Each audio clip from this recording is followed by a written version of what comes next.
Hello friends, कैसे हैं आप सब। मैं हूं आपकी सिमर और स्वागत है आप सबका मेरे चैनल किड्स लर्निंग विद सिमर में। आज ये वीडियो खासकर उन मदर्स के लिए है जिनके बच्चों ने अभी लिखना सीखना है। आप अपने बच्चों को स्कूल में भेजने से पहले ही घर पर पेंसिल को कैसे होल्ड किया जाता है और कैसे लाइंस बनाई जाती हैं ये सिखा सकते हैं। तो चलिए शुरू करते हैं। बच्चों की पिंसल ग्रिप बनाने के लिए आप उन्हें क्रेयॉन्स और एक पेज दे सकते हैं। बच्चा उस पर स्क्रिबलिंग करेगा। स्क्रिबलिंग का मतलब क्या होता है? स्क्रिबलिंग का मतलब है कि बच्चा अपनी मर्ज़ी से किसी भी तरीके से क्रेयॉन्स को, कलर्स को मूव करते हुए कुछ भी बनाता है, इसे हम स्क्रिबलिंग कहते हैं। जिसकी कोई शेप नहीं है, इसे ही हम स्क्रिबलिंग कहते हैं। जब बच्चा होल्ड करना सीख जाता है पेंसिल को, क्रेयॉन्स को अच्छे से, उसके बाद हम क्या करते हैं, हम उसे राइटिंग करवाना स्टार्ट करते हैं।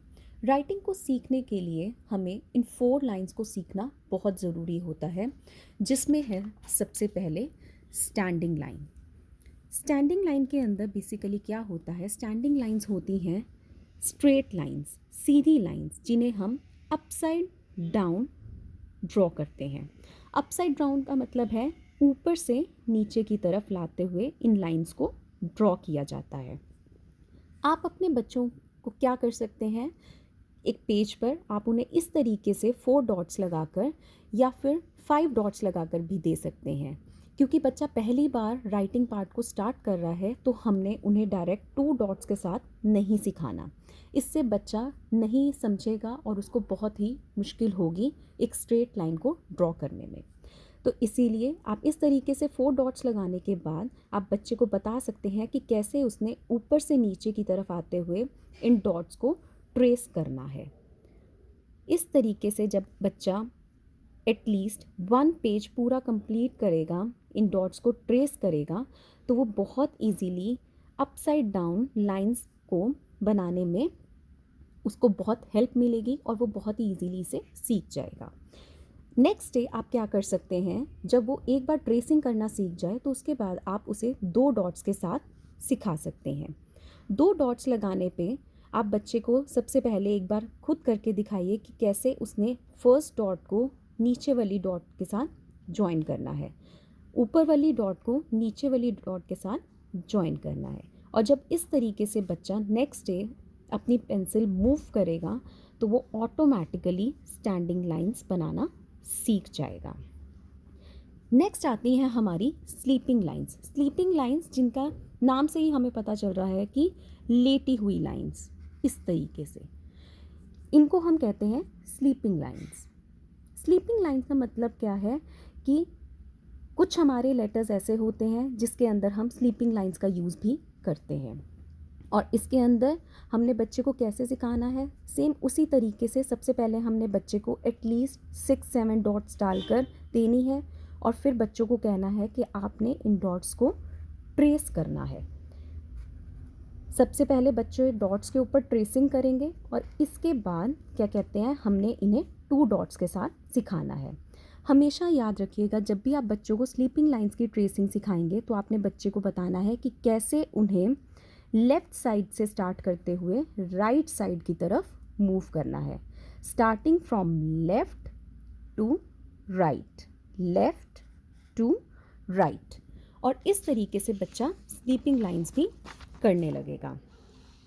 नेक्स्ट आती है हमारी कर्व लाइंस। कर्व लाइंस के अंदर क्या होता है, कर्व लाइंस में हम बच्चे को 4 तरह के पैटर्न्स को सिखाते हैं स्टार्टिंग में। वो और ये जो हमारे पैटर्न्स है, बेसिकली इसमें बच्चों को क्या होता है, थोड़ी ज़्यादा हेल्प की ज़रूरत पड़ती है। वो इसलिए भी पड़ती है क्योंकि जो कर्व्स हैं वो बच्चों के लिए बनाने थोड़े से मुश्किल हो जाते हैं, क्योंकि बच्चों का जो हैंड है वो स्टैंडिंग और स्लीपिंग लाइन बनाना बहुत ही ईजीली सीख जाता है, लेकिन कर्व्स के लिए आपको थोड़ी सी ज़्यादा मेहनत करनी पड़ती है।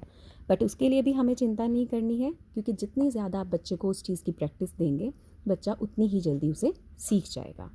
तो कर्व लाइंस को सिखाने के लिए आप उसको क्या सिखा सकते हैं, लेफ़्ट साइड कर्व। पहले आपने कॉन्टीन्यूसली एक ही साइड के कर्व की उसको प्रैक्टिस देनी है, जैसे कि इस तरीके से हम सी राइट करते हैं। आपने उसको सी की फॉर्म में डॉट्स डाल के देनी है और बच्चे ने इन्हीं डॉट्स को ट्रेस करते हुए सी को ड्रॉ करना है। हमने उसे ये नहीं कहना कि हम लेटर सी बना रहे हैं, क्योंकि एक टाइम पे हम बच्चे का एक ही कंसेप्ट क्लियर करेंगे, वो है कि हमने बच्चे को कर्व करना सिखाना है। और जब बच्चा 1-2 दिन एटलीस्ट 2 डेज़ तो इस चीज़ की प्रैक्टिस बच्चे को चाहिए ही चाहिए। और जब बच्चा एक कर्व को बनाना सीख जाएगा तो जब आप उसके बाद उसे राइट साइड कर्व बनाने को कहेंगे तो उसको उतनी डिफ़िकल्टी नहीं होगी जितनी पहली बार उसने लेफ़्ट साइड वाले कर्व को बनाने में फेस की थी। तो इस तरीके से आप उसको देन दूसरे कर्व की प्रैक्टिस भी करवा सकते हैं। इस तरीके से आप उसको डॉट्स लगा के दे सकते हैं और इसके बाद बच्चा इन डॉट्स को क्या करेगा, ट्रेस करेगा। नेक्स्ट आता है हमारा up side curve.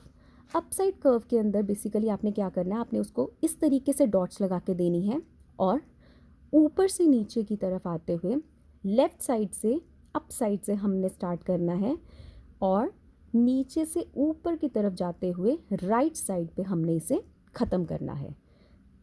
Left to right, left to right.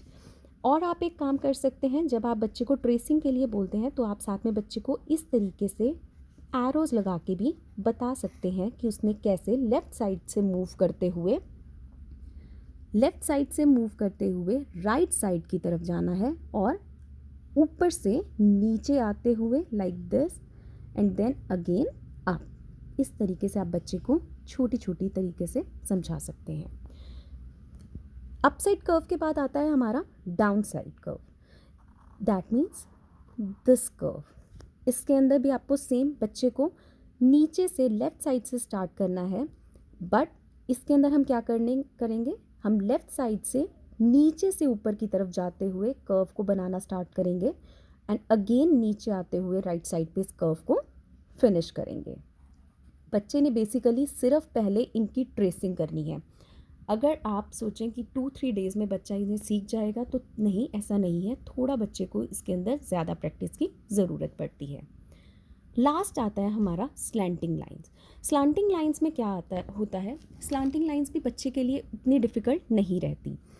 इसके अंदर भी आप क्या कर सकते हैं, बच्चे को 4 to 5 डॉट्स लगा के दे सकते हैं, लेकिन आपको ध्यान रखना होगा कि वो लाइंस ना तो आपकी स्ट्रेट हों और ना ही स्लीपिंग। उसमें आपको इन्हें स्लैंटिंग फॉर्म में लगाना है लाइक दिस, और इन्हें भी अपसाइड डाउन आते हुए बच्चे को ट्रेस करने के लिए कहना है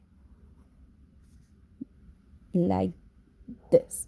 जैसा कि आपको भी पता है, हमारे इंग्लिश के जो लेटर्स हैं, जो हमारे इंग्लिश के अल्फ़ाबेट्स हैं, उसमें जो हमारा फर्स्ट अल्फ़ाबेट है दैट इज़ ए अल्फ़ाबेट, उसके अंदर भी सबसे पहले हमें स्टार्ट करने के लिए स्लैंटिंग लाइन की ही ज़रूरत पड़ती है। तो आपने कुछ नहीं करना, अपने बच्चे को इस तरीके से 4 to 5 डॉट्स की हेल्प से अपसाइड डाउन आते हुए आपने इन लाइंस की प्रैक्टिस करवानी है। जब बच्चा एक बार इनको 1 डे प्रैक्टिस करने के बाद सीख जाएगा तो नेक्स्ट डे आप ओनली 2 डॉट्स के साथ बच्चे को इसे प्रैक्टिस करने को कह सकते हैं। इसी तरीके से आपने क्या करना है, दूसरी साइड भी स्लैंटिंग लाइन के लिए आपने डॉट्स लगा के देनी है।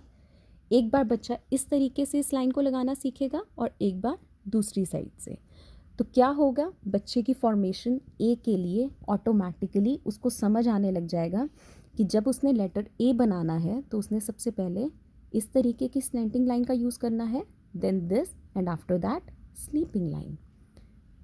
तो जैसा कि आपने देखा कि हमने सबसे पहले बच्चे को डॉट्स के साथ प्रैक्टिस करवाना है, ट्रेसिंग करवानी है और उसके बाद ही हमने उन्हें राइट करने के लिए कहना है। तो उम्मीद करती हूँ अगर आपको ये वीडियो अच्छी लगी होगी तो आप इसे लाइक और शेयर ज़रूर करेंगे और मेरे चैनल को सब्सक्राइब ज़रूर करेंगे। Thank you, thanks for watching.